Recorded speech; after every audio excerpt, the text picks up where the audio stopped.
We had buy-in from our neighboring cities and leadership from Blackjack, Bell Mountain, Hazelwood, and Florissant. And so this time, I want to give a full community view of our public safety and make sure those partners come with us as well. We know in St. Louis, North County, that we are ready and preparing ourselves for a brighter future. I don't know if y'all heard about Jamestown, but we'll talk about it later. We will want to do things to bring opportunity, to bring prosperity, to bring the sense of community to our area and our district. And so in order to do that, we have to be sincere with ourselves and address some of our concerns and some of our issues. We know that there are crime elements in our community. I said crime elements. North County is not full of crime, but there are elements in our community, and we have to have plans and partner with our public safety officers and our police officers, to ensure that we take hold of our community. I often say that I don't believe it's all on law enforcement, and I'm a strong supporter of law enforcement. If somebody breaks in my house, I'm calling the police. If something happens to my children, I'm calling the police. So we must work with our police and build a sense of community so that they can be better at it and making sure that they're serving our community properly, and that we can be a source and support to them. We are all in this together. Please know that we will not move forward in all the prosperity and potential we have if we don't work collectively together to bring back, reinforce, revitalize North County. And so you all know I can talk, but I want to make sure that we take this time to get engagement from our guests today. And then I have a special treat for you, so don't disappear. I have a special treat for you after our engagement with our law enforcement officers. And then this went to a picture, Chantel.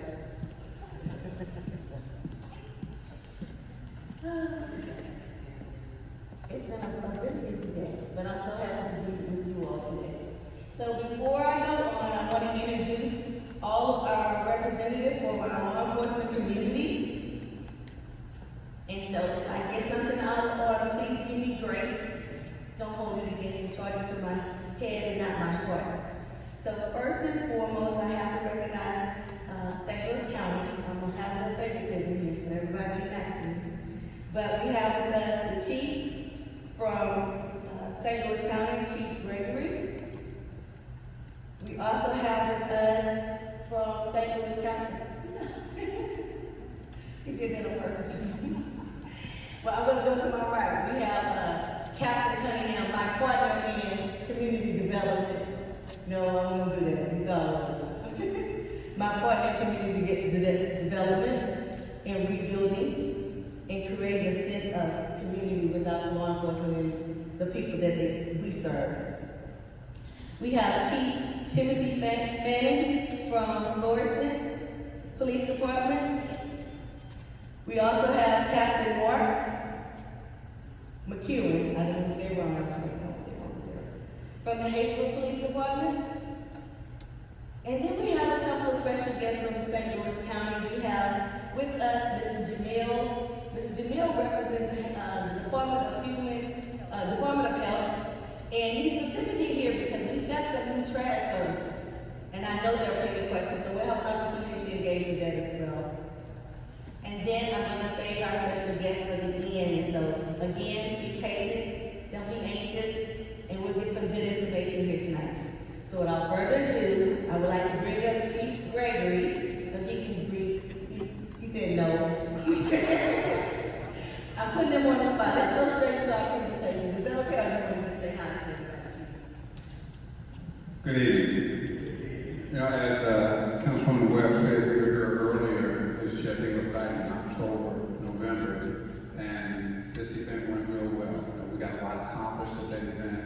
And as I said then, this is the opportunity for you guys can come out and let us know what's on your mind. We can also find out, again, what's on your mind, what your expectations are. We can let you know this, how we operate. So we look forward to having these events, and we get a lot from these. We take the information that we get from you. We do our best to try to resolve some of those issues and have some satisfaction in the North County neighborhood. I'm a North County resident myself. I've lived up in North County for the 42 years that I've been on this police department. And probably around the corner from a lot of you right here, they're right up by the North County precinct. So I know what's going on up here. I appreciate the effort that Councilwoman Webb is doing to make this a better neighborhood for us. Because I can remember when there was a lot going on up here in North County. And it's changed, and we want to try to get it back to where it was. And the only way that we're going to get the people back in North County is that they feel like they're safe. And that's our job, is to make sure that you have a safe area to live in. Captain Cunningham's up here, Chiefs, I know both of them, Captain McEwen, doing their job in Forest and neighborhood. So, again, it's a pleasure being here. I hope we get some things resolved tonight. Thank you. Thank you, Chief. And he did excellent, right? Even though I put him on the spot. He thought he was just here for support. Never just idly sitting here all working all the time. So first up will be Captain Cunningham from St. Louis County.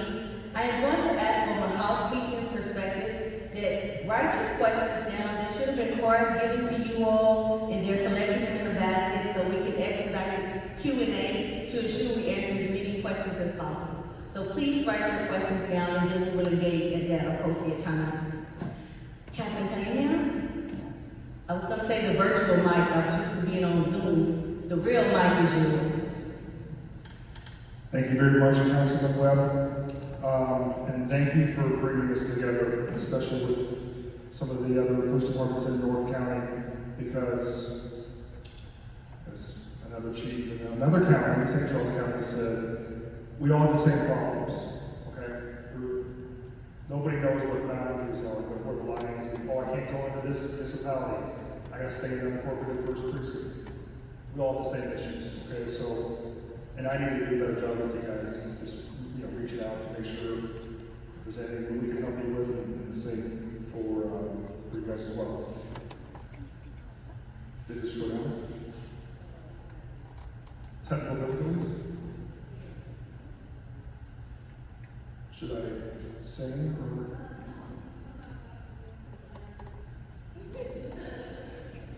Luckily, I do have dyslexic. Just so you're aware, so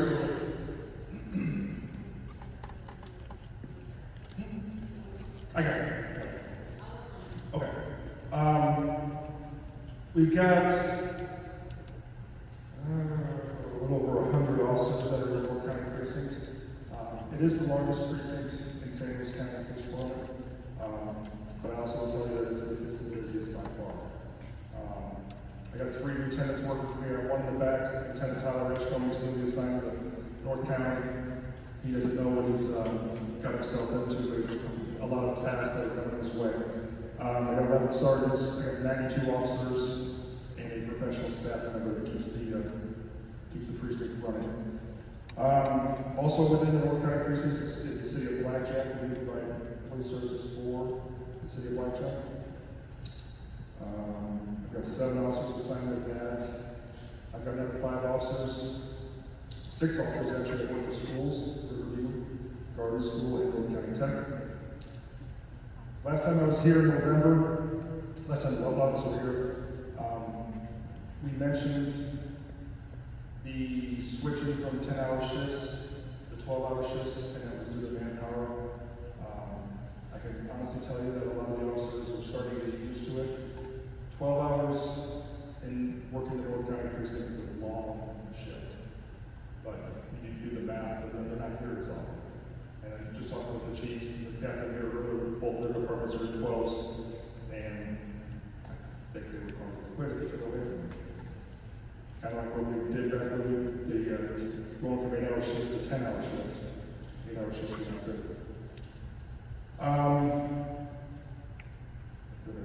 Okay, just some quick numbers. If you want to go to the number slide. And these are year to date. So already this year we've got almost 38,000 calls for service, okay? So that's if you call the police, no matter what it is. There's a vehicle crash on the highway, that's a call for service. I'm going to touch on this as well. The average time that an officer spends on a radio call is 29.7 minutes. It's a long time when those calls start stacking up. Now, some calls last a couple minutes, 3-4 minutes. Some calls last a lot longer, whether we're going to the hospital, going to our justice services in Clayton. But it's a busy day. Self-initiated, just over 8,000 for the year.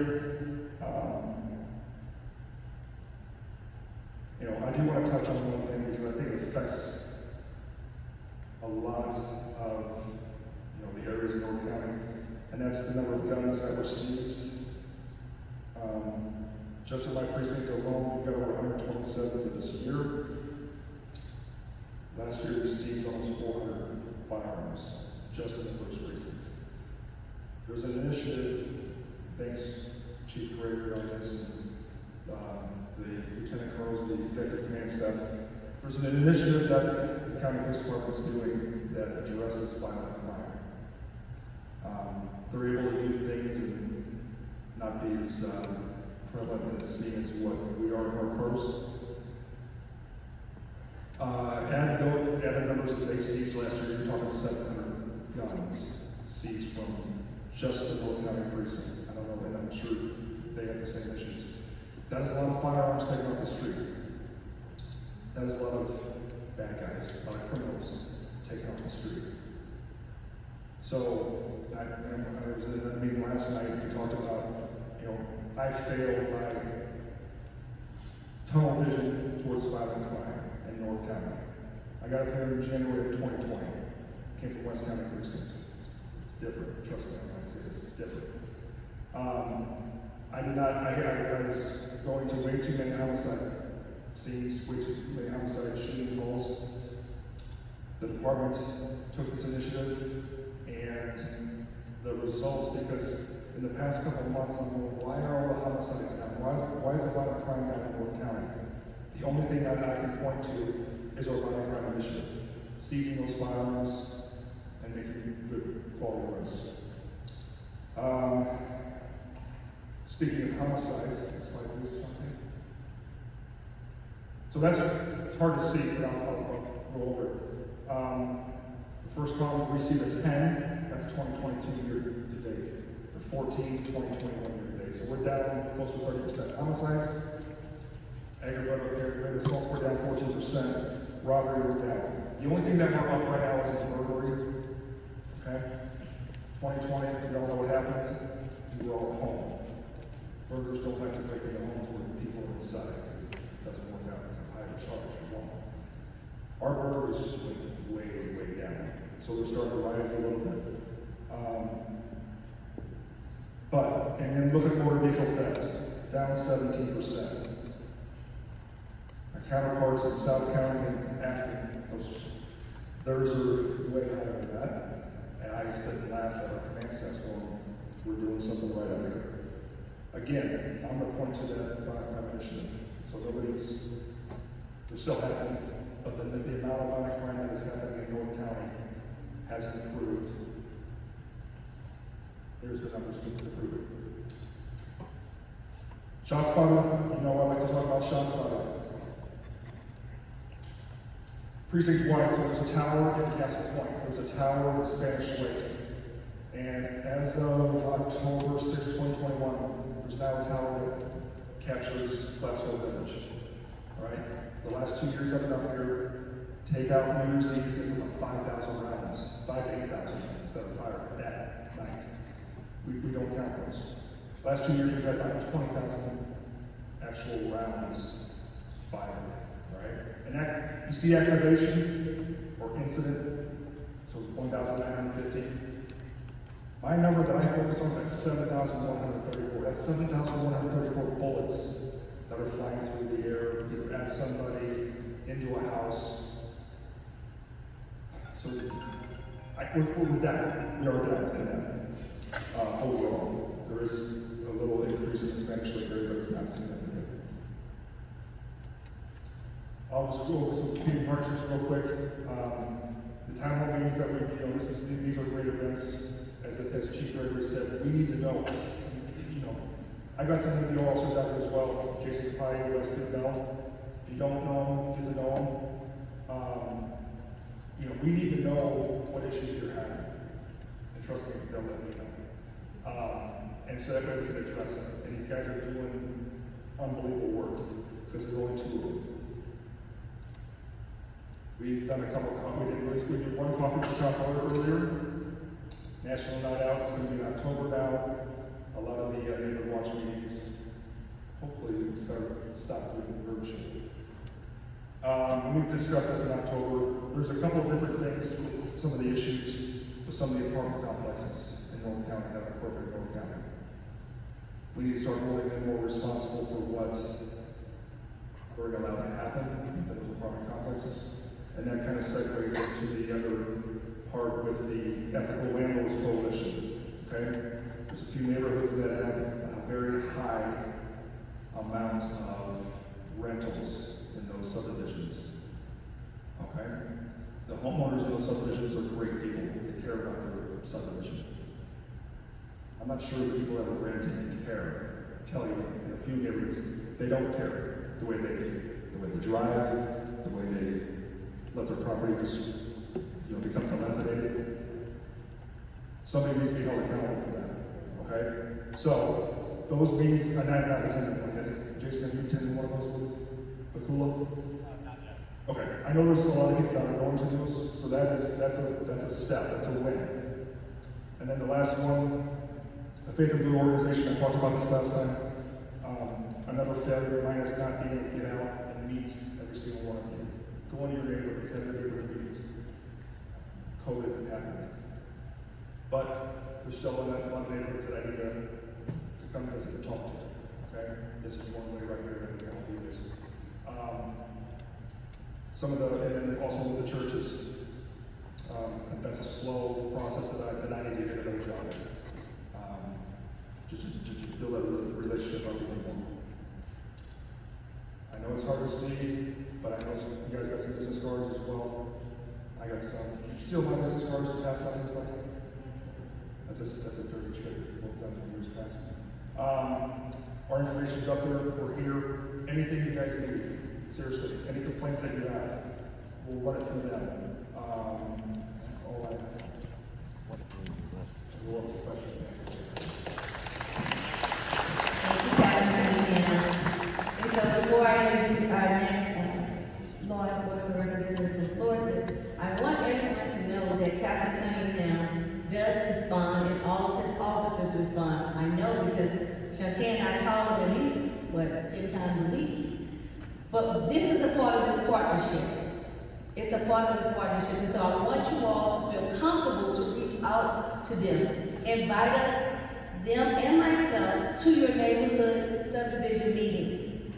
It's one thing to have this big meeting here, but when it comes to each subdivision, they need to be intimately engaged and involved in their subdivision. So please don't let this be lip service tonight, everybody. Please reach out to them. All of the information on the presentation will be provided to you all online. If you have your email address, you will get an email copy of this. The information is power as well. So when there's something going on in your community, or you want to know when the next Cops and Coffee is, or when you know what the next faith organization meeting is, you have that contact information, and you can go back to this, because I don't remember everything, but you can go back to this information, and that's all I want to provide to you. So again, thank you, Captain Cunningham. Next up, we have our chief from Florissant, Chief Fagin. Did I say that right? I'm getting it. Chief Tim, I'm gonna do better. Thank you for being here, sir. Thank you so much. Good evening, everybody. I'd like to start off by thanking Councilwoman Webb for not only organizing the meeting, but certainly giving the City of Florissant an opportunity to participate. Also want to acknowledge Chief Gregory and Captain Cunningham and their staff for allowing us to come in this evening. The captain mentioned that we all experience a lot of the same problems, and I think it goes without saying that all of us in North St. Louis County, in some way or another experience all the same issues. We all deal with the same type of calls, the same type of crime, the same type of complaints from our residents. And so in a lot of ways, we're very similar in our approach to these things and what it is that we try to do. So for the city of Florissant, I attend a lot of meetings like this, and the complaints always seem to be the same. The number one complaint I get from all of our residents are the way people drive, right? The way people drive, and then the number two complaint that I get are the expired temporary tags. And I'm telling you, I joke in meetings, and it's not a joke, but I could have a double shooting tonight and have a meeting later on in the evening, and they would line up and yell at me about speeders and not ask me questions about the shooting. So it is a big concern for the residents of the city of Florissant. Derelict vehicles, right? Property values, the way people's homes look. These are the things that we hear most when it comes to the meetings that we have within the city of Florissant, and I'm certain these are some of the things that you're concerned about as well. Captain mentioned shots fired and shots fired. It's another big concern for the city of Florissant. We have a lot of calls for gunfire, a lot of them. And during the investigation of these, we find that a lot of these are just a random gunfire, right? We have videos of young men sticking their hands out the window and pointing a gun up in the air and unloading 6, 8, 10, 12 rounds. We find empty shell casings on parking lots, and it's a constant battle and a constant problem with us. We all also deal with the same thing, which is whether you support it or you don't support it. Missouri happens to have the most liberal gun laws in the United States. So anybody who wants to carry a gun in their car certainly has the right to do that, and it does make it a little difficult when it comes to trying to get that under control, but it is a concern for all of us. So as far as staffing goes, we have 93 sworn police officers currently with the police department. Our strength is a little higher than that, but we, like everyone else, are running a little bit short. Of those, I have 45 of those officers that are assigned to uniform division or to patrol. And that's a combination of captains, lieutenants, sergeants, and patrol officers. We have about 21 people that are assigned to our Bureau of Investigation, so our detective bureau that investigate the crimes and the issues that we have. And then we have about 27 people that are in our support services unit. And that's things like school resource officers, traffic officers, code enforcement officers. We employ 3 officers in a full-time capacity to just deal with housing and code violations because it is a huge concern for our residents. So the next slide, I'm not really going to address too much. It's a longer conversation. We have a thing called the Crime-Free Residential Housing Program. The captain mentioned rental properties. We found also in the city of Florissant that we were getting a large amount of rental properties. Some of those are great people and great neighbors, and some of them are not. And so we instituted a program where we do an education seminar with anyone who would want to rent that property, and then there's certain standards that landlord has to keep and those residents have to keep. And the whole purpose of this program is to try and make sure that people are keeping their property up the way they should, and more importantly, if there is criminal activity coming from those residences, is to give the landlords a mechanism to remove those people and to get them out of the neighborhood. It's been pretty successful and it continues to grow. So as far as our calls for service and our workload go, my statistics are not from this year, they're from last year. We had a little over 78,000 incidents last year. About 42,000 plus were calls from the residents, what we call just community driven. So somebody picked up the phone and called us and asked us to respond somewhere. We had about 21,000, a little over that, for self-initiated activity, things that our officers are doing on their own. And as far as firearms go, we seized a little over 500 firearms last year in the city of Florissant. So again, similar problems for all of our police departments and for the entire community. So crime statistics. I tend to use a lot of that, say that a lot of times North County gets a bad rap. We are a busy law enforcement community and we do have a lot going on, but the reality of it is perception is part of our problem in North St. Louis County. This is a good place to live, it's a good place to work, it's a good place to go out and enjoy yourselves. I happen to live here in this community as well. Although we did see some increases in crime last year, we've seen some unbelievable decreases for us.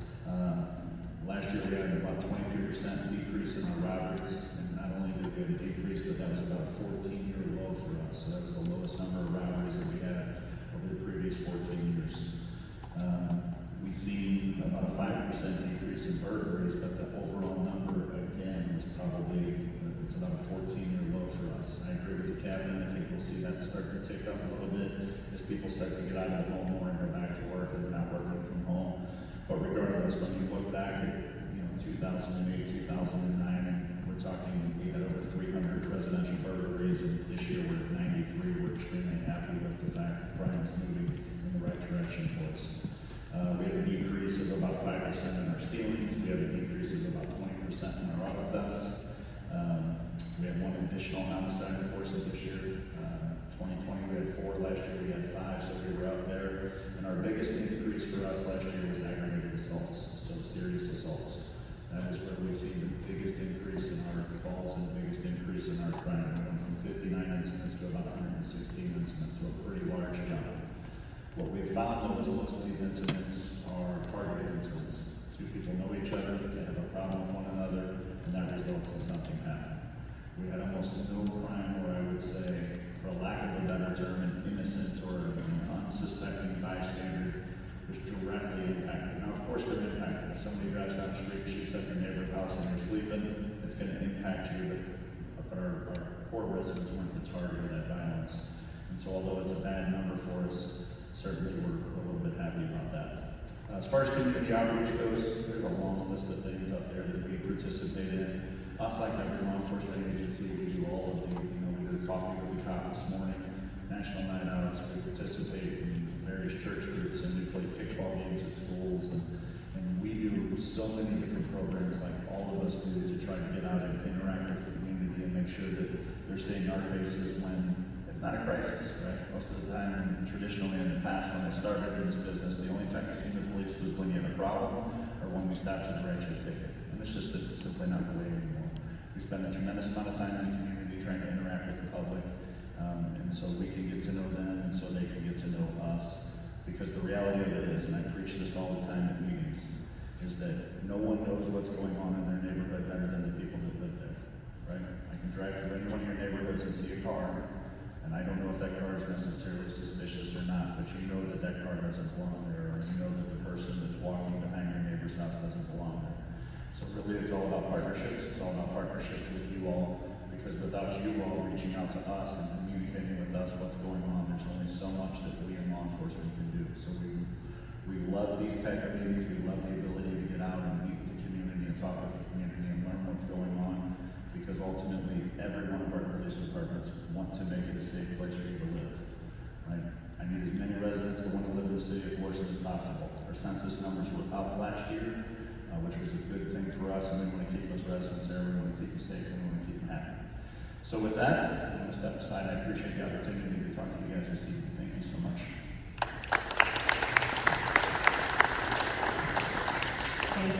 Thank you so much, Chief Tim. I won't butcher up his last name again.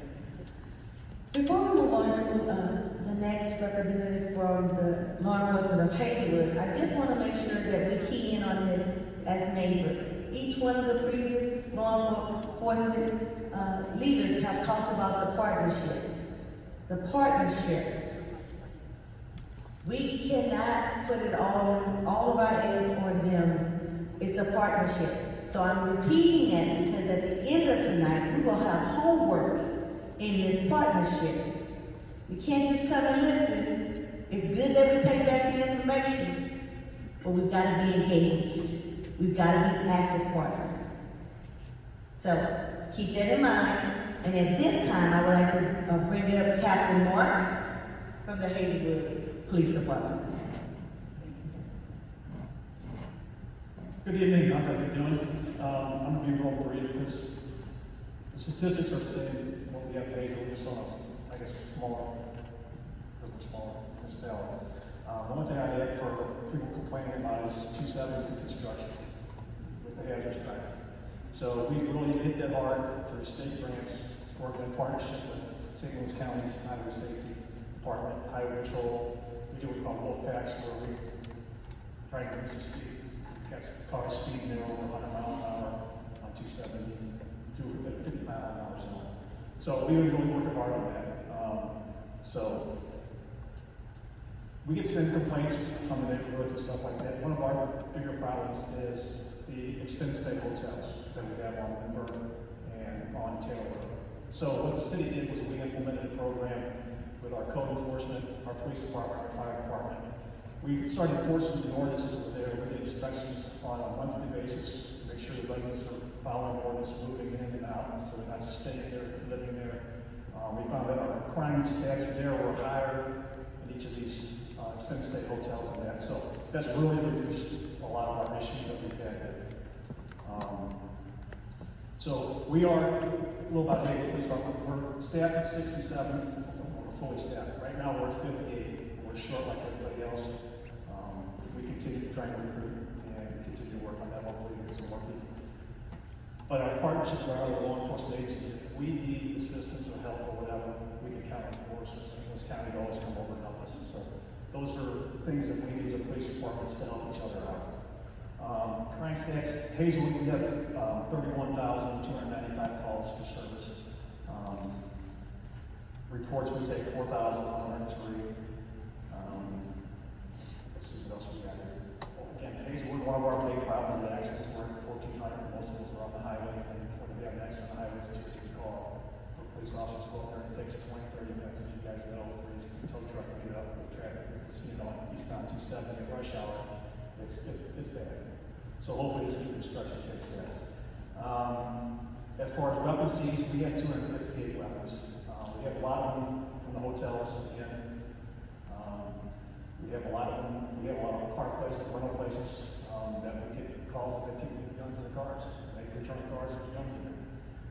And again, the shots fired in the neighborhoods, we get that calls too. Our crime stats from 2020 and 2021, we had 6 homicides in 2020, we're down to 4 in 21. Aggravated assault, it's up 17% from 20 to 21. Robberies is down by 25%.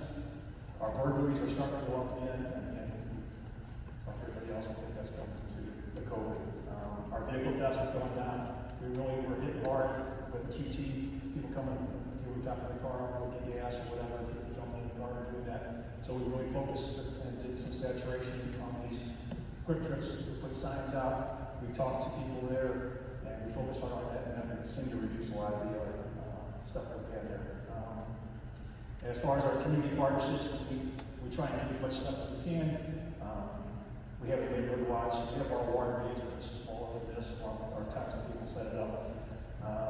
We do celebrate in October. We do kids and cops, try and get into the school districts and into the public or private schools we have in Hazelwood.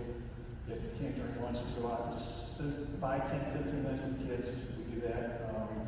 We work with food pantry, Florence, police department, we go and unload food trucks and stuff, so we also like that, volunteer to do that kind of stuff. So that's about all I have. I'm going to turn it back over to you. That's everything else that's coming online. So. Thank you, Captain Moore. And so at this time, I'm going to open up for questions. Again, this is what you all have been waiting for, and I always say this is the D4 family. That's what we call each other, right? District 4, D4 family. We always have conversations, and we're tactful and respectful, but we want to be engaging. And so at this time, I would like Shantae and Shantae. We're going to do some questions and answers. Don't forget, we're going to have homework. I know this is not the most exciting, but I appreciate you all being engaged in making sure that you're here to hear about your community. Because as one officer said, the rep that North County gets is not all true. But the things that are true, we need to address. And so at this time, I'm going to turn it over for questions, and then we'll have some of the guests here join in the answers, okay? And again, thank you all so much for coming out tonight. Don't leave. We want to make sure we hear from Mr. Jamel and our special guests as well. We got the one prize. Okay, I'm So what Shantae did was to kind of put all of the questions that were alike into one stack, just so that we don't ask the same question over and over. So the first topic is speeding. And there are a couple of things that need to be talked about. I was told that there could be no speed bumps in the area because of buses, schools, etc. A lot of couple speed bump questions. And can we get the police to do sobriety checks and pull more vehicles over and the drag racing? Raise your hand if you want to address it, sir. Oh, hello, Chief. Sobriety test, obviously DWI arrest that we attempted made, and I made a report this morning at our board meeting, the fact that we have a highway safety unit, and most of the time when you make DWI arrests, you don't make them on the highway, you get some on 367, but as far as driving from neighborhoods, you're not going to get a lot of DWI arrests there. We have our highway safety unit, and over the past year, a little less than a year, they made 180 DWI arrests. So they are out there doing that. Like I said, you're not going to get a lot of them in the neighborhoods, when we run the traffic stop, but they are out there making arrests.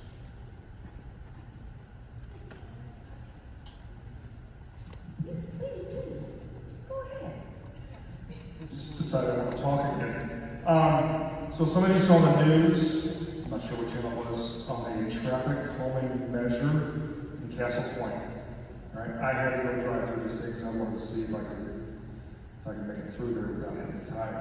And I did. But what I will say, and so for those that don't know, because there was a meeting last night, they were talking about the straightaways. So Castle Point is basically streets going north and south, streets going east and west, so they're straight. What these traffic calming measures forced you to do was slow down. Because if you didn't slow down, you're gonna wreck. Now, I don't know what step 2 in this process is. I know, I mean, last night, there was somebody from a subdivision said, can we bring that to my subdivision because there's people speeding as a straightaway? But these are options that, trust me, the Department of Transportation has listened, because that's, the chief they kept it away, my chief as well. Speeding, I never see the police. That's the two of the other big complaints. So we'll see how this goes. I can tell you, a couple of residents that live in Castle Point did, as I was out there yesterday, they go, this is a great idea, all right? I saw kids in the back of the car as well. So of course it's a great idea.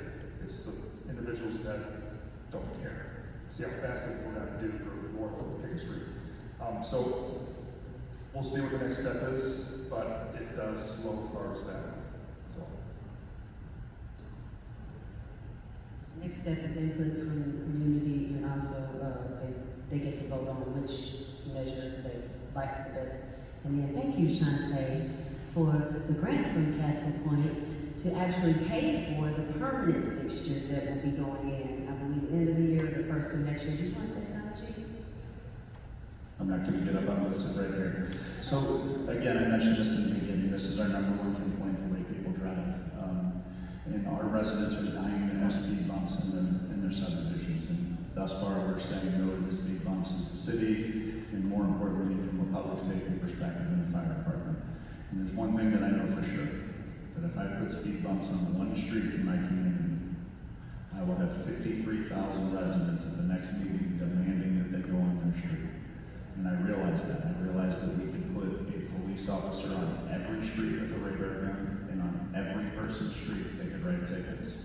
And we could put a speed bump on everyone's street. The reality of it is that we in the city write an unbelievable amount of traffic citations because we listen to the community. But when you talk about traffic calming measures, and we're looking at the same thing right now, in particular, we're doing a redevelopment of a street in Old Town Forest, and we're looking to see what's available. But there's a cost to that, there's a maintenance cost to that, and then there's things for us, snow plows, and if you're having a heart attack and 15 seconds matters, and a fire truck has to slow down every 100 yards on every street that they go on before they get to your heart attack, there's going to be an issue. So I think that they're important. I think traffic calming measures are important. I think speed enforcement's important, but there is a realism too. There's other aspects of that. There's financial impacts, there's maintenance impacts, and there's emergency services impacts that I think often get overlooked because people go out, they get their mail, car speeds by them, and they're frustrated, right? You don't ever see the police, we something that we constantly talk about, and we're not blind to the fact that this is a problem. It's just trying to come up with the right balance and the right solution to fix that problem. Thank you, Chief. Councilwoman Webb would like to answer this next set of questions because they have a lot to do with derelict properties, minimizing out-of-town investors, renters, eviction from homeowners association, and collectively, mostly renters and derelict properties. Thank you, Shantae. Just before I go into this question, I want to make sure everybody's clear. So the initiative in Council Point did come through the group grant when Shantae Boyd, who's passing out information now, wrote a grant for Council Point to put in different initiatives to improve that community. Those traffic calming measures that we are testing or they demoed on Monday and Tuesday was to see alternatives to speed bumps because we want to, as I learned, again, I'm like everyone else, speed bumps. Slow them down, put a speed bump there. And not understanding that there are other alternatives. And so we went to the Department of Transportation, they did some research, they brought those options back to the community. See, what I keep wanting to instill with all of the departments is go to the communities, and that's how we can serve and help them. Don't go to the communities and tell them what we're gonna do and what we're not gonna do. Let's work together on that. So getting back to that question, once we have decided what works there, hopefully we can mimic a lot of the improvements from Council Point into other areas like Glasgow, Riverview, Spanish Lake, and other areas in our communities like Florissant as well, in Hazelwood. Now let's bring attention to the issues with the renters and some of the issues with I call problem properties. I believe all of these questions are problem properties. And we have, for the last 7 months now, I'm a collaborative person. So I'm like, problem properties is ripping through our communities, whether it's a derelict home, whether it's a home that someone lives in, or a home that somebody needs to tear down. If there's renters not having trash service, and then I'm gonna let you come up after me, with trash service, all of these things are related to problem properties. And so I needed to know, we need a holistic solution to resolve this. So I brought to the table and reached out to all of the departments, from the police department that joins me once a month, the human services, Department of Health, the legal, because everything ends up going through legal. I wanted everybody there that impacts that. And I want to take an issue and work it from beginning to end. And tell them what each department has to do to improve, streamline, or remove barriers to address the core issue. So let's talk about derelict properties. We are working again, starting the issues in Council Point, because they have an overwhelming amount of this, to tear down some of those derelict homes. There is a process, there is due process, I understand and respect all of that. There was a funding issue, so I'm working with partners all of the community like RBC to come into that community to address that issue. We can't tear down homes right now because of legal, trying to make sure that we don't violate and put county in jeopardy. All I'm asking the departments is to have a balance.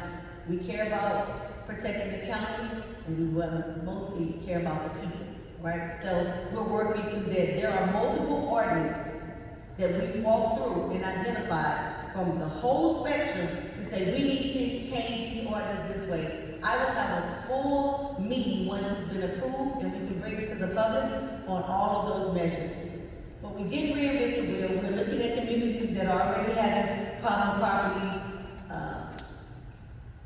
initiatives that they've been working well too and leveraging off of their knowledge and experiences. So I'm sorry that I can't give you all the details, but those problem properties from trash services to derelict homes, to parking on the grass, to having your own personal mechanic shop in your driveway, all of those things have been looked at and we want to address. And so we will get a holistic solution for that. At this time, I want to bring up Mr. Jamel because there are in problem properties, we deal in North Carolina. We deal with this illegal dumping and people not having trash services. That is one of the reasons why our trash services cost so much, because of the debt we have in North County of people not taking care of their trash services. So we're trying to get holistic solutions to that as well. So Mr. Jamil, would you come and address, and then maybe there's one or two other questions about trash? Good evening. So my name is Jamil Franklin. I'm with the St. Louis County Health Department. I am the Waste District Contract Supervisor, so I'm responsible for managing your contract for waste services. So just to give you a little history on the program, this started way back in 2008. We passed what's called minimum level of service. That's once a week trash, recycle, twice a year bulk waste. We also mandated that all single-family households in St. Louis County are required to have a weekly trash service. So as you all probably saw, your price doubled this month. Got a lot of calls and emails about, hey, why did my price go up? Why didn't we stay with waste management? So the way the county operates, we go out for bid every 5 years for your waste services. So we actually went out for bid the summer of 2021 for your new 5-year contract. At that time, Waste Management, they did bid. They just had a higher bid than the public. So what the county does, we go with the lowest responsible bid. Just to be honest, Waste Management, they gave us a bid number of roughly $28 a month. That would put your quarterly invoice over $80. So the county selected the lowest responsible bidder, which was for public services. What caused that increase? It started in 2017. So recycling. It's now more expensive than it's ever been. China stopped taking our material back in 2017. That accounts for about 40% of America's recycled content. So now that's a commodity that haulers used to get a rebate. Now it costs them more to get rid of that recycled material than it does the trash. 2020 we got hit with COVID. You know, that caused a lot of inflation, supply line shortages, CDL driver shortages. Haulers had to become more competitive and offer higher wages to their drivers. I think right now, many of them are offering about an $8,500 sign-on bonus just to drive the truck. So again, that's another cost that got passed on to the consumer. And as Councilman Webb touched on, North County has one of the highest rates of what's called bad debt. So when haulers go out, when they bid on areas, they bid about 5 to 7% bad debt. Parts of North County are as high as 30-35%. So I know some of you probably say, well, you double the price, there's a good chance that that bad debt is going to continue to increase. And so what the health department is doing now, in collaboration with Councilman Webb's office, as well as our housing authority, we're starting to up our district enforcement efforts. What that means is we will send notice out to the residents that are not in compliance, giving them basically 10 days to get back into compliance. If they don't do that, they'll receive a $100 fine. If they still don't get back in service, because we'll waive those fines if they get in service. But if they say, you know what, I'm still not getting it, then we will refer them to legal for prosecution. And those citations go to the actual property owners. Other things we're working on to try to curb the prices, because just to be honest with you, if we do nothing, in 5 years from now, prices may go up even more. Or worst case scenario, waste haulers may say, you know what, I'm not interested in providing services in that North County area. Then we could potentially have a huge problem where we can't secure waste services for thousands of residents. So what we want to do is to tackle that bad debt, and then also we want feedback from the residents on the services you value. I know some residents recycle a lot weekly, some residents don't recycle at all. So I think it's only prudent that we say, hey, what do you want? What can you live with? If we go to every other week recycling, once a month recycling, do we make it optional where you only use it? You only pay for it if you use it. These are all decisions that I would be most comfortable with you, the residents, making for us. And then we can alter our bid specs when we go out for contract in the next 5 years, in 2027. Programs that we have to assist residents with trash service. So we have a financial assistance hardship grant, where basically the health department will pay your trash bill for a year if you qualify based off of your household size plus income, and then also the house has to be owner occupied. So this North County has the most individuals on that program currently.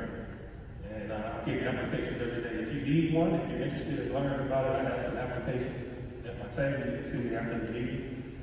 Also, just so that you're aware, our seniors 65 and up, you get a 10% discount. So it should already be on your invoice, but I always like to double check and make sure that I'm getting what I'm paying for. Our other residents, other than our seniors, if you go with a smaller trash cart, you can get a 7% discount on your quarterly invoice. And then lastly, for all of our disabled residents, you qualify for what's called valet service at no additional charge. That's basically, if you're unable to get that cart out to the curb or you're on disability, you can have a designated location where the hall will have to pick up your trash, whether it's your back door, front door, garage, patio, whatever you want to do. But again, that would be at no additional charge for disabled residents. Also, I have surveys here. We have a survey on the website, and we also have a paper survey where you all can give us your feedback on how satisfied or how dissatisfied you are with your service. But more importantly, you can give us recommendations and feedback. It helps me to, when I go to my superiors and say, hey, we need to change what we're doing when I have feedback from the community. So over the next 2 years, that's what the health department will be doing throughout St. Louis County, attending town halls, attending HOA meetings, and getting as much feedback from residents. Because I feel like when you guys are involved, you're less likely to be upset when things get changed, whether they're for the better or the worse. Just being involved, you know what to expect. Also, the other part of my job, so I also supervise the waste management staff for North County. So those are the individuals that respond to your residential complaints as they relate to all things waste management. So illegal dumping, my neighbor didn't move his trash cart back after trash day. Anything waste related, we've had inspectors, and we respond within 72 hours. You can contact us with any of your waste issues.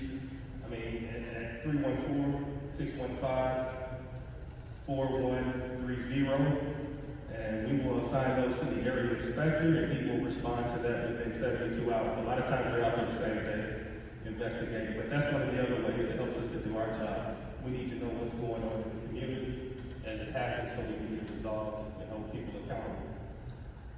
So I'll wrap that up, and if you have any questions, you can see me after the meeting. Thank you, Jamil. What's happening with the flirting drive-by shootings on 270? That's your question. Who you walk over to? We've had a couple on there, we got warrants on 3 subjects for the one homicide that we had on the highway. The other shooting on the highway where a person was injured, we had one person taken into custody, and we're still looking for the other 2. And that's about all I can remember on those. Which leads into another question. Does it appear that crime is performed by outsiders rather than residents who live in the community? What would you say the percentage would be? I have no idea on the percentage, and I think it's fairly balanced. I mean, we do see a lot of outside actors. We do get some business from St. Louis City that come our way quite often. I mean, to say that there's no residents in North County that are committing crime would be really disingenuous.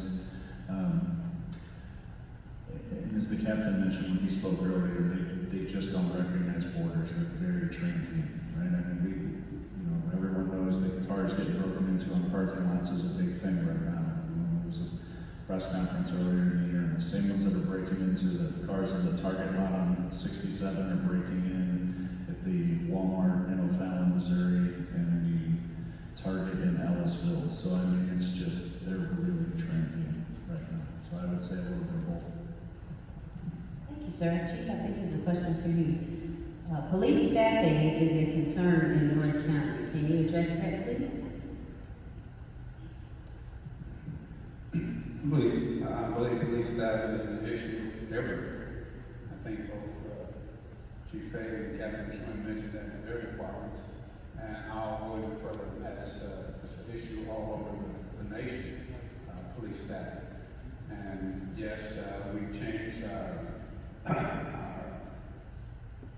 beat procedures up in North County just to give us more officers. They work 12-hour shifts, and when you don't need as many officers to work 2 12-hour shifts. We're doing a sample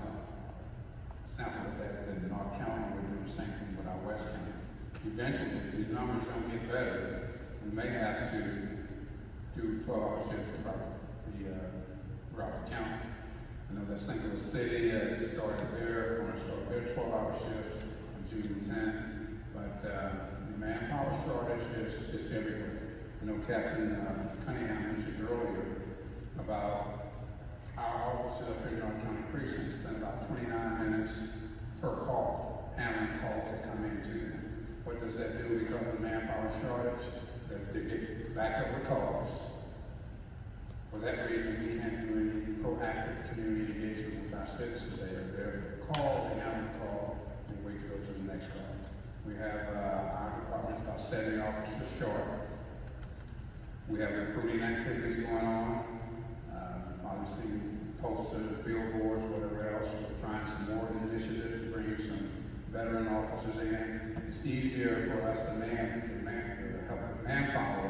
If we get a veteran officer and he's got police experience somewhere else, we don't have to send him to the academy for 6 months to get him trained and get him out and then put him through 15 weeks of field training. So yes, there is a police shortage. Cunningham is suffering from it. The rest of my captains over throughout the county suffer from the same issues. We're doing our best to try to help our manpower. We have one more question that Councilwoman Webb is going to answer, and I know everybody's wondering what that is. What is that humming noise? Before I jump into, that was really good, Chantel. So, before I jump into the humming noise, I do want to say, as we try to recruit, because I'm going through the same thing at the Boeing company. I'm looking for engineers in the daytime with a flashlight.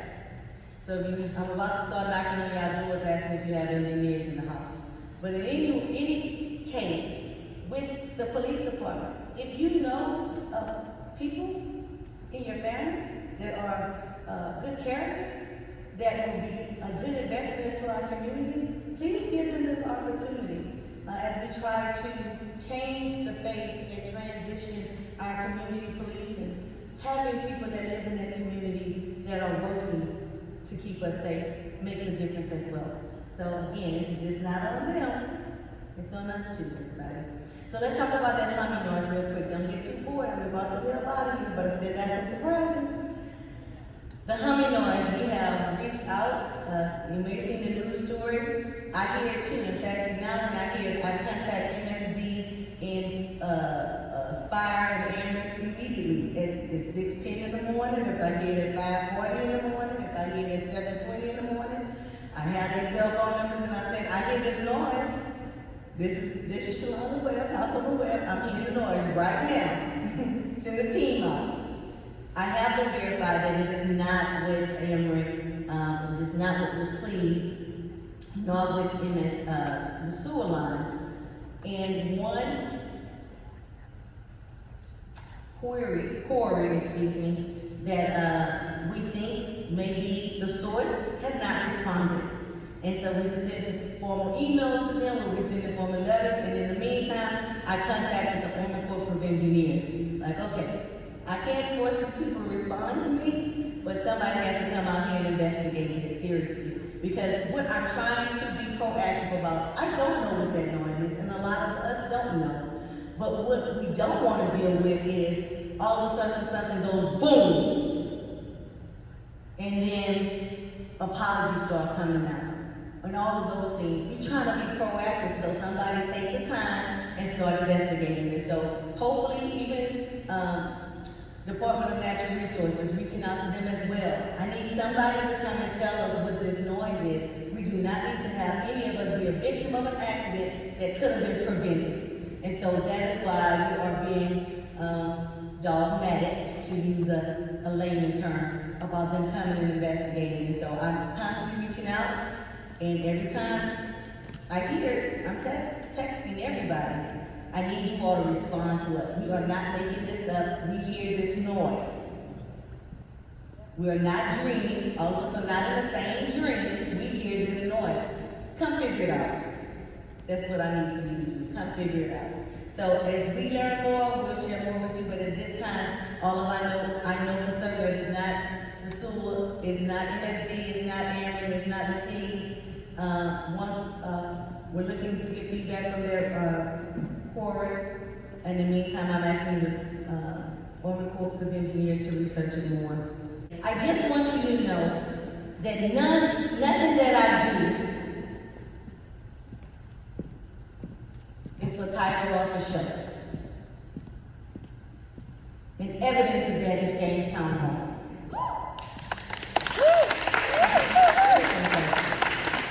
It's my personal sharing with you. I want to talk about that just for a moment. That has been enduring since day one, Jamestown Hall. And as I just shared with you all, I went to every level of government seeking support to demolish Jamestown Mall. I would have loved to send you all a brochure, an update, but right now the county doesn't have any money for me to do any mailings to the community. And their feedback to me is to put everything online. Everybody is not online. So every meeting that I have, whether it's in person or not, I have to make sure you have this update. So you all have read in the news that we received $6 million, let's start from the county. So that I appropriated, with the support of the members on the council, $6 million to demolish Jamestown Mall. There was no easy feat, everybody. I'm not trying to bring back history, but I have seen with my own eyes how people will drag their feet, how they will lollygag, how they will avoid. But I'm pretty persistent. I think that's the engineering in me, to make sure that we do right by North County. I went to the governor, again, no party lines or district lines, I see just North County, everybody. And I said, Governor, what did I need to do to get support? First of all, let me thank you all who wrote letters and was a part of the letter writing campaign for the governor to even take my call and sit down and talk with me. That was because you sent in letters, not just the residents, but the mayors who joined me, from Blackjack to Bell Fountain to Hazelwood to Florissant, and then the community members as well. Spanish Lake Association, Old Jamestown Association, the people from Castle Point, the subdivisions, the churches, everybody was willing to work. And that would allow me to get in front of the government. It was nobody who ushered me in and said, come on, I'm chilling, I'm gonna help you.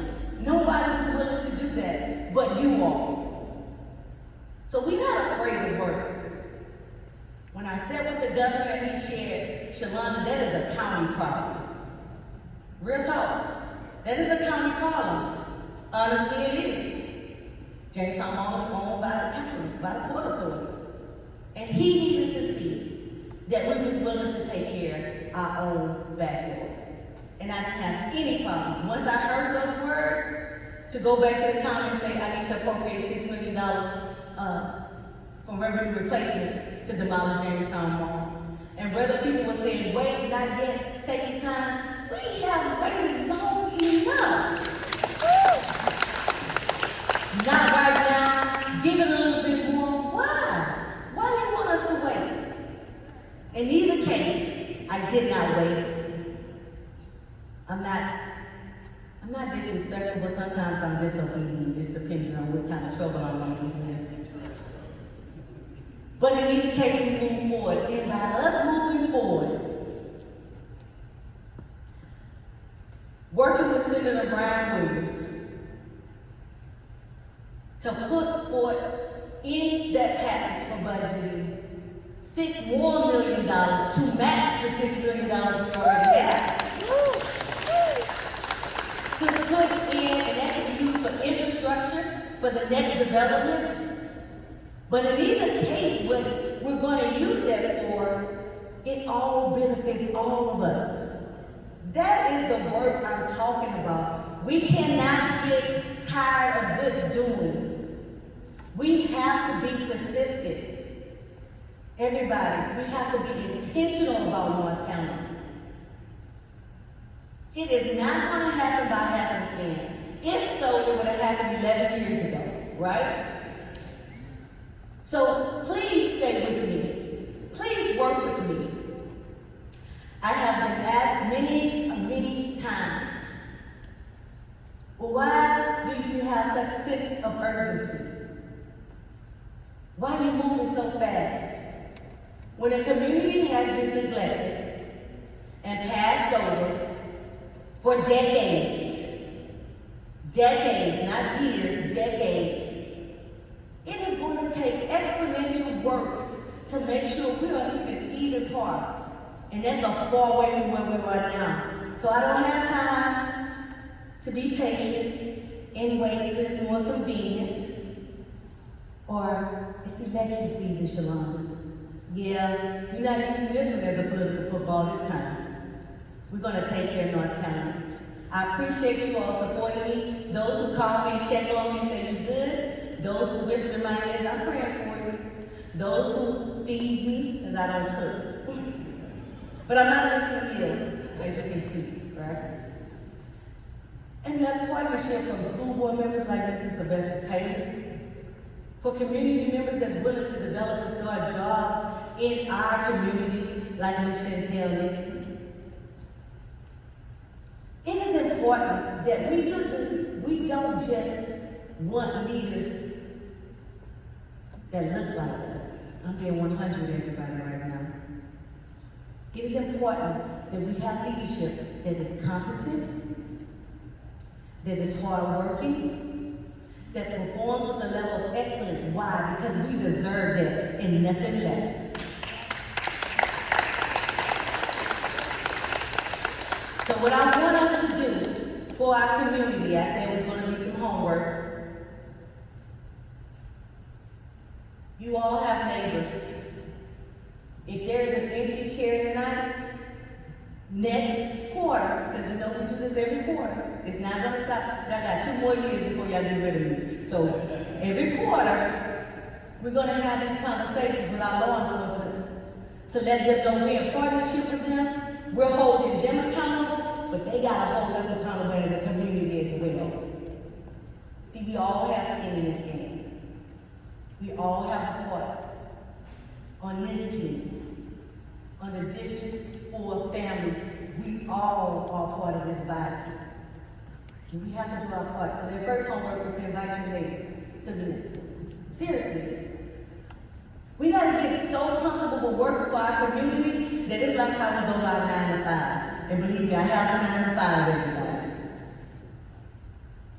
We have to speak up for our community. When we see somebody throw some trash out, knowing that we just did a community cleanup, well, took the horn. Please don't leave that trash on the ground. And we can be polite and don't have any confrontation. But we gotta care. I know we want to say, we pay for these services, we pay our taxes. Yes, we do. But in the interim, while the county provides better services and get better at their jobs and staff back up, we gotta take care of home. So that's what I'm asking, invite a neighbor. Secondly, the information that you're gonna get when Shantae sends out this PowerPoint presentation, share that information. Because the reputation will be, crime is just ever, don't move to North County.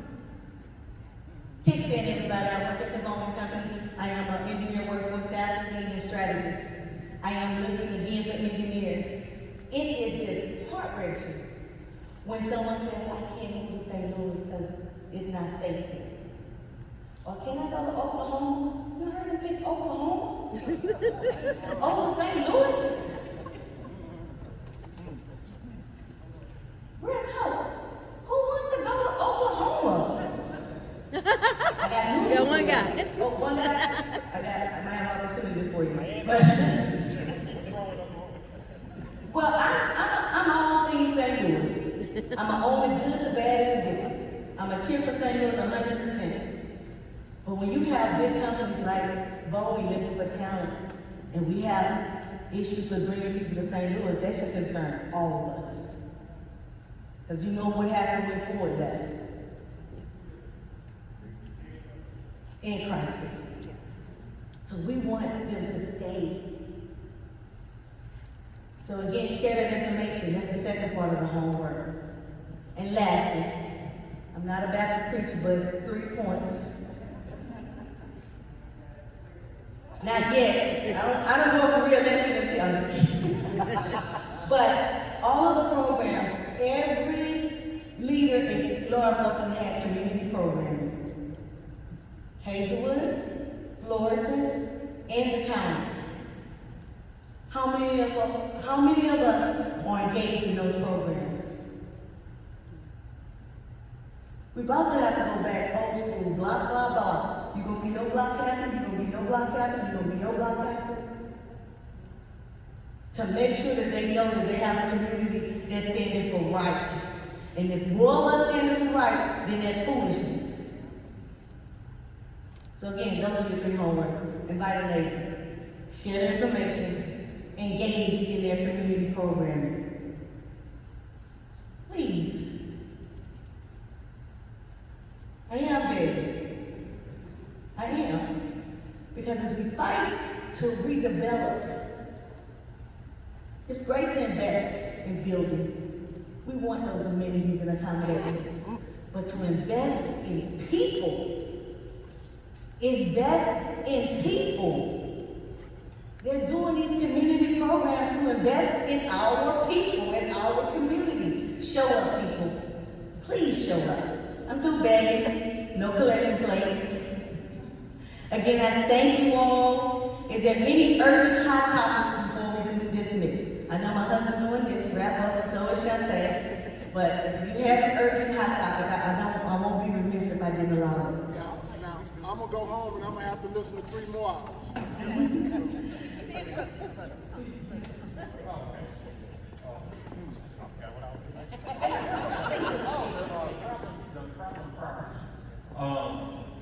Is this thing on? Oh, yeah. I'm not used to getting stared at, so just bear with me. I feel famous all of a sudden. Okay, back to the problem properties.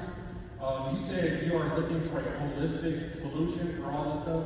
And with me being an Andy homeowner, with what I just dealt with the neighbor across the street who rented a property, who didn't have trash service, who threatened me because I called the police because he fired 5 shots outside his house one day, just a whole slew of stuff.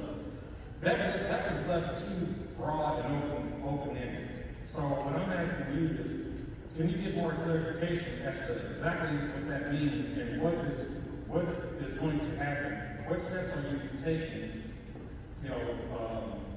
Give us some type of explanation that's going to make us feel good about what the next steps are that you're taking. And I know you can't give great details, but to say, oh, we're looking at a holistic approach, I'd like to know what that means. Because, and what is it that we can do specifically, or is it something that we just need to wait to hear from you guys? Thank you, sir. Thank you, Mr. John. So, from that holistic approach, so as I mentioned, the different departments from police to the Department of Health. So one specific thing for trash service. There are renters that have certain support, whether it's from HUD. And so my thing is, we need to make sure that trash service is paid for. Excuse me, I'm talking about specifically about the renting property. The renting property. So that's what's the main point for me right now. So we're working, some subdivisions like this support, I won't not speak on your behalf or speak up. They have some initiatives in their community that took some attorney support and some other support. And I don't want to go into all of those details, but there is, if you want to speak to the supporter to get more information on what they did for the subdivision, I would encourage that. At the same time, as Florissant has mentioned, they give some training to their new renters of expectations. In that same breath, we need to have some accountability. So if we're gonna educate, share expectations, then what is the accountability? And some of the initiatives that Mr. Porter has done in his community can be replicated in other communities. It doesn't come free of charge. Like I said, it involves some attorney support.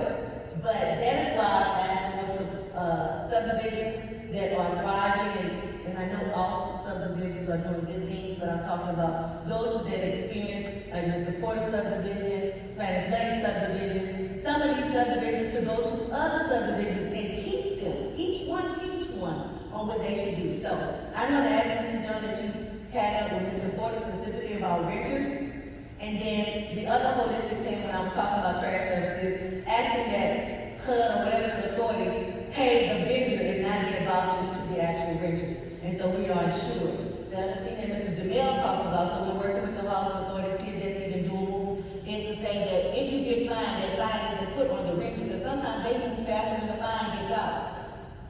So I need to put that on the owner.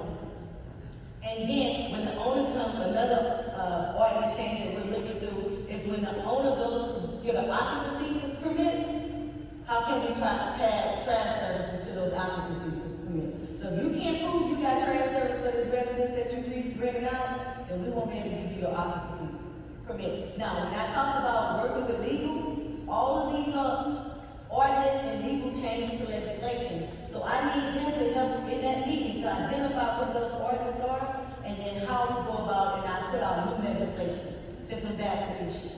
That's the holistic approach. It's not just about finding people, it's also about what do we have to do to change our legislation, and then what programs we have to put in place.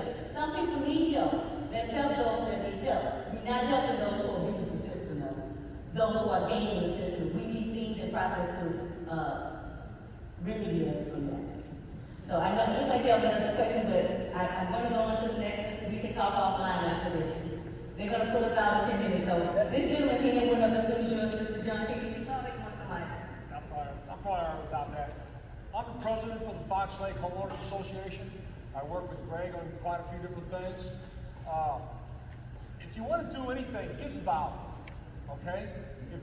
Start with your own subdivision, if nothing else. We have 410 houses in our subdivision. We have 6 people that show up at our trustees meetings on a regular basis.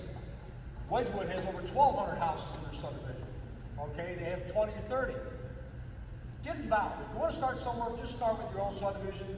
And as far as like the rental properties, I've worked with Greg. We have an attorney firm that's working on it right now to do away with rental homes because we're having major issues. We have one guy that has a rental house. He takes care of the house, beautiful. He's leaving because he does all this work. The rental person that owns it won't give him any cuts on his rent when he does all this work, so he's leaving. I hate to see this guy leave. He's got one of the most beautiful houses in the neighborhood. But at least talk to your neighbors, do something, get involved. Just start with your own subdivision, and then you can go from there. Your name, sir? Randy Coleman. Thank you, Mr. Randy. He's right with it. You have to be involved. You can't say it's somebody else's problem. I think you have one question here, and I'm going to wrap it up from there. My name is Patricia Murray, and I'm one of the trustees on the Wedgewood subdivision. Mike is our president. The thing that I wanted to bring up, to speak to your point, everything everybody is saying is true, but there's one thing that nobody is addressing. Most of these properties that are being bought are bought by conglomerate LLCs. There is a derelict property in our subdivision around the corner from me. I did my homework. It was the LLC that bought the house, AAA Cash. They came to Missouri, gave a fake address in Bridgeton. The Secretary of State, which was Cornahan at the time, sent them a letter saying, I think there's a problem with your address. I need for the registering. I need you to verify the address. She never verified the address. So then Missouri rescinded the LLC. However, the true owner is a corporation out of Massachusetts. And then there's another house around the corner from me. Their mailing address is Marietta, Georgia.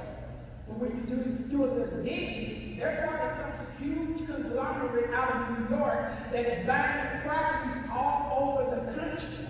So the issue is renters don't care because as long as they pay the rent, if their renter is in another state, in another country, and as long as they pay them the money, they don't care. I got a guy across the street from me. They just live there. They don't cut the grass. They don't move plow, take snow. And they was playing music at 2 in the morning. But I got that together because I called St. Louis County and I was calling the HOA, and so they're quiet. But the point is, the fight right that we have as a HOA, we can only do so much. We can try to find the owner, because we know the renters don't care, because renters like, I pay my rent, do they here, he ain't coming around, they don't have nobody checking the property, they get to do what they want. The police may come and shut down the noise, but the police can't be there to stop them from throwing trash on the yard, their kids running in everybody's yard. But as a trustee, I do that. I see kids running, I say, hey, this is not a park. We like it quiet over here. What you're not gonna do is bring a buggy down here. This is not together. Okay? I do that. But the issue is, how is Missouri, as well as St. Louis County, going to address or have some kind of measure put in place to stop these LLCs from coming in, buying them a bunch of houses, giving us a mailing address, and then you find out they're part of some corporate office in New York City, and then who do you talk to there? That's the issue. Amen. Ms. Murray, I want to thank you because we have to talk about the elephants in the room when we come together. I'm going to be straight honest with you, ma'am. That is an issue that we need to address at the state and federal level and then at the local level.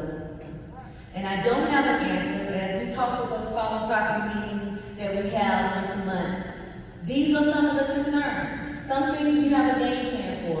We don't have a game plan on how we're going to address these LLCs. And the reason is, I understand where you're coming from, because when I want to tear down these dearly homes, whether it's a Castle Point, Deer Lake, or whatever, I have to do this title run around. Who has the title? Who has control of it? So yes, we need to find an answer, and we need to do it at the state and the federal and the local level. And that's why we need good leaders in place. So when we call, we're not just getting past the buck, like, what can we do to change this? So I never pretend to know all the answers, you all know me, but I'm willing to dig to find, and that's what we're working on too now. But we don't have a solution, that's why I can't disclose anything. They're still trying to explain to me what I can and cannot do to address this at the local, and then I do know it has to go to the state and federal level as well. Yes. Say thank you. So I know that we're at the time, we're out of time. I want to thank you all for coming out. Remember the homework, bring your neighbors, share the information, and get involved with these engagement programs in our law enforcement. Thank you, everybody, and have a good evening.